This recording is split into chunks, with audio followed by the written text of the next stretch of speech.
Mutual funds के investors के लिए बीता 1-1.5 महीना बड़ी परेशानी वाला रहा। इन इन्वेस्टर्स के सामने अचानक से एक बड़ी मुश्किल केवाईसी यानी नो योर कस्टमर के तौर पर आई। खबर तब ये आई थी कि म्यूचुअल फंड इन्वेस्टर्स को 31 मार्च 2024 तक अपने केवाईसी कराने होंगे। जो इन्वेस्टर्स ऐसा नहीं करा पाएंगे वे न तो अपनी इन्वेस्टमेंट वाली म्यूचुअल फंड स्कीमों में पैसा लगा पाएंगे और न ही पैसा विड्रॉल कर पाएंगे। हालांकि इन्वेस्टर्स की बड़ी परेशानी को समझते हुए बाद में इस डेडलाइन को हटा दिया गया था।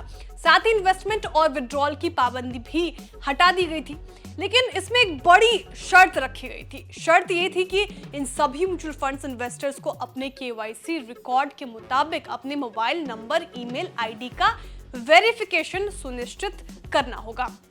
केवाईसी पंजीकरण एजेंसी CDSL वेंचर्स ने देश के करोड़ों म्यूचुअल फंड्स इन्वेस्टर्स को बड़ी राहत देते हुए कहा था कि मौजूदा म्यूचुअल फंड निवेशकों को केवाईसी दोबारा नहीं करवानी होगी, लेकिन अपने मोबाइल नंबर, ईमेल आईडी का वेरिफिकेशन कराना होगा। सवाल ये उठता है कि मान लीजिए जो इन्वेस्टर्स अपने मोबाइल नंबर और ईमेल आईडी भी वेरीफाई नहीं करा पाते, उनका क्या होगा?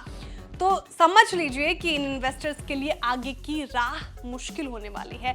ऐसे सभी इन्वेस्टर्स की केवाईसी को अधूरा माना जाएगा। अब केवाईसी से जुड़ा एक और बड़ा अपडेट आया है।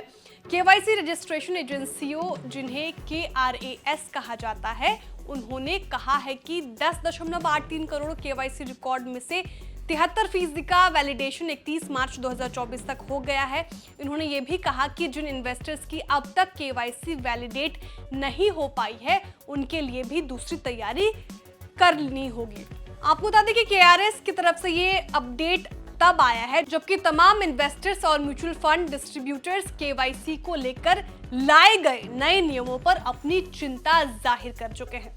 1 अप्रैल से जब म्यूचुअल फंड ऐसे इन्वेस्टर्स को ऑन बोर्ड नहीं कर पाए जिनके केवाईसी तय किए गए दस्तावेजों पर नहीं हुए थे, तो पूरी इंडस्ट्री में खलबली मच गई। केवाईसी को लेकर जब 31 मार्च की डेडलाइन से राहत दी गई थी, तब उसमें एक अहम बात ये थी कि इन्वेस्टर्स अपने मौजूदा फंड हाउस में तो पैसा डाल पाएंगे और निकासी कर पाएंगे, लेकिन वे किसी नए फंड में इन्वेस्टमेंट शुरू नहीं कर पाएंगे और ऐसा करने के लिए उन्हें अपनी केवाईसी वैलिडेट करानी ही होगी। सेबी के निर्देश के मुताबिक KRAS ने सभी केवाईसी रिकॉर्ड्स को 3 कैटेगरीज में डाला है। पहला केवाईसी वैलिडेटेड, दूसरा केवाईसी रजिस्ट्रेटेड वेरीफाइड और तीसरा केवाईसी ऑन होल्ड। अब रिलीज में कहा गया कि रिकॉर्ड्स का 15% ऐसा है जो केवाईसी रजिस्टर्ड वेरीफाइड में आता है, बकाया 12% का स्टेटस केवाईसी ऑन होल्ड है।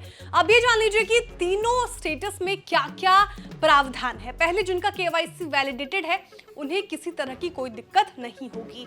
केवाईसी रजिस्टर्ड वेरीफाइड वालों को मौजूदा AMC में इन्वेस्टमेंट में लेन देन की ही इजाजत होगी और नए AMC में इन्वेस्टमेंट से पहले उन्हें अपने केवाईसी दस्तावेज जमा कराने होंगे। जिनका स्टेटस केवाईसी ऑन होल्ड वाला है वो मौजूदा MF फोलियोज में भी लेन देन नहीं कर सकते हैं। इन्हें अपने इस स्टेटस की वजह बतानी होगी और इसे वैलिडेट कराना होगा।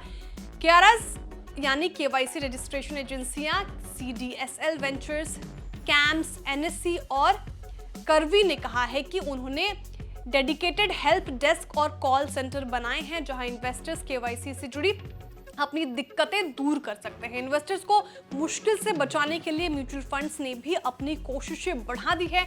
MFI ने भी मंगलवार को केवाईसी के मसले पर एक एक्सप्लेनर जारी किया है और इसके लिए उपाय सुझाए हैं। खैर, अब म्यूचुअल फंड इंडस्ट्री और KRAS की सक्रियता जरूर दिखाई दे रही है, लेकिन अभी भी 27% ऐसे इन्वेस्टर हैं जिनके लिए मुश्किलें बनी हुई है। देखना ये होगा कि कब इन्वेस्टर्स को केवाईसी की इस परेशानी से निजात मिलती है। आपको जानकारी कैसे लगी कमेंट करके जरूर बताएं। मुझे को लाइक करें, शेयर करें, सब्सक्राइब करें और देखते रहिए बिस्तक। बिस्तक आपके लिए लाया है प्रीमियम मेंबरशिप प्रोग्राम, जहां आपको मिलेंगे कई सारे फायदे, जिनमें मार्केट न्यूज़लेटर, लाइव चैट पर आपके सवालों के सबसे पहले जवाब, मार्केट आउटलुक, वीकेंड पर मार्केट स्कैन, एंकर्स के साथ चैट और भी बहुत कुछ। इस प्रीमियम सब्सक्रिप्शन में 3 तरह के प्लान्स हैं, सिल्वर, गोल्ड और प्लैटिनम, जिनकी शुरुआत मात्र 159 रुपए महीने से होती है। इससे जुड़ना भी बेहद आसान है। बिस्तक के YouTube चैनल पर जाएं, ज्वाइन बटन पर क्लिक करें और अपना प्लान